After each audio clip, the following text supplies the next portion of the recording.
Hello అండి, welcome to healthy life series. మధ్య వయసులో అంటే సుమారు 40 నుంచి 60 ఏళ్ల మధ్య చాలామందికి నిద్ర సమస్యలు వస్తాయి. ఇది కేవలం అలసట, ఒత్తిడి మాత్రమేనా? ఇది మన ఆరోగ్యం, మనసు, జీవనశైలిపై ప్రతికూల ప్రభావితం చూపుతుందా? ఈరోజు మన ఎపిసోడ్లో తెలుసుకుందాం. మధ్య వయసులో నిద్ర సమస్యలకు ప్రధాన కారణాలు ఏంటంటే శరీరానికి, మనసుకు వచ్చే ప్రభావాలు, సరైన పోషణ, ఆహారపు అలవాట్లు, రోజువారీ జాగ్రత్తలు, లైఫ్ స్టైల్లో చేసుకోవాల్సిన మార్పులు, హార్మోన్ల మార్పులు. మెలటోనిన్ ఇది రాత్రి నిద్రకు శరీరాన్ని సిద్ధం చేసే హార్మోన్ అన్నమాట.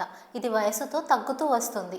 ఈస్ట్రోజన్ ఆర్ టెస్టోస్టెరాన్ మహిళల్లో మెనోపాజ్ సమయంలో ఈస్ట్రోజన్ తగ్గుతుంది.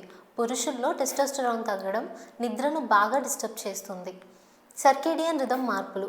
మన శరీరంలో బాడీ క్లాక్ ఉంటుంది. దీన్నే సర్కేడియన్ రిథమ్ అని అంటాం.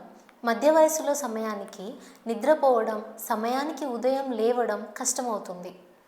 ఒత్తిడి మరియు జీవనశైలి, కెరియర్, ఫైనాన్షియల్ ప్రెషర్, పిల్లలు, ఆరోగ్య సమస్యలు, స్ట్రెస్.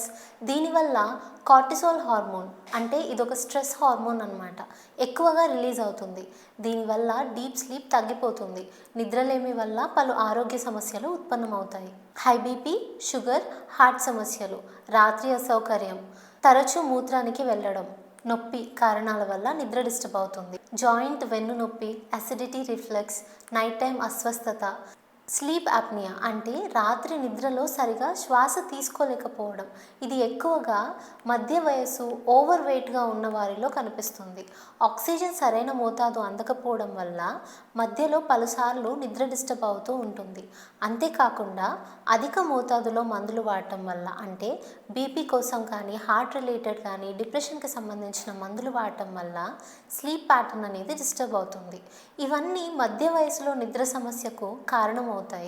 నిద్రలేమి సమస్య కేవలం అలసట కాకుండా శరీరం, మనసు, జీవనశైలిపై తీవ్ర ప్రభావం చూపుతుంది. ముఖ్యంగా మెమరీ, ఫోకస్, ఆలోచించే విధానం మీద ప్రభావం చూపుతుంది. మతిమరుపు వచ్చే అవకాశాలు కూడా ఉంటాయి. హార్ట్ అండ్ మెటబాలిజం పైన కూడా ప్రభావం చూపిస్తుంది. కార్టిసాల్ అంటే స్ట్రెస్ హార్మోన్. ఇది ఎక్కువగా రిలీజ్ అవ్వడం వల్ల బీపీ, బ్లడ్ షుగర్ లెవెల్స్ పెరగడం, ఒబిసిటీ, డయాబెటీస్, హార్ట్ డిసీజ్ కూడా ఇంక్రీజ్ అవుతుంది. రోగనిరోధక శక్తి, శరీరంలో టీ సెల్స్, యాంటీబాడీస్ ప్రొడక్షన్ తగ్గుతుంది. ఇన్ఫెక్షన్స్ ఎక్కువగా వస్తాయి. మానసిక ఆరోగ్యం, anxiety, irritability, mood swings, depression risk ఇంకా పెరుగుతుంది.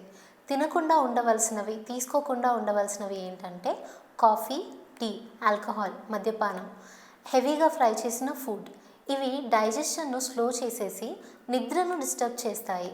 షుగర్స్ ఇంకా స్వీట్స్ కూడా అవాయిడ్ చేయడం మంచిది. అయితే వీటన్నిటికీ ఒకటే పరిష్కారం ఏంటంటే సరైన న్యూట్రిషన్ లేకపోవడమే. సరైన పోషకాహారం నిద్రను మెరుగుపరుస్తుంది, హార్మోన్లను సమతుల్యం చేస్తుంది. కొన్ని జాగ్రత్తలు పాటిస్తే నిద్ర సమస్యలు తగ్గుతాయి. ప్రతిరోజు ఒకే సమయానికి పడుకోవడం, లేవడం, ప్రతిరోజు 3 నుంచి 4 లీటర్ల నీటిని తీసుకోవడం, ప్రతిరోజు కనీసం 30 నిమిషాలు ఏదైనా ఫిజికల్ యాక్టివిటీ చేయడం, అది వాకింగ్ కానీ, యోగా కానీ, స్ట్రెచ్చింగ్ కానీ. పడుకునే ముందు హెవీగా తినడం మానేయాలి. గమనిక, ఈ వీడియోలో ఇచ్చే సమాచారం కేవలం అవగాహన కోసం మాత్రమే. ఇది వైద్య సలహాలకు ప్రత్యామ్నాయం కాదు. తీవ్రమైన సమస్యలు ఉన్నవారు తప్పక వైద్యులను సంప్రదించాలి. ఈ వీడియో మీకు ఉపయోగపడితే మీ కుటుంబ సభ్యులు, స్నేహితులతో కూడా పంచుకోండి. ఈరోజు ఇది మన లక్ష్మీరాజ్ హెల్తీ లైఫ్ సిరీస్. మరిన్ని ఆరోగ్య విషయాలతో మళ్ళీ కలుద్దాం. చూస్తూనే ఉండండి K2 న్యూస్.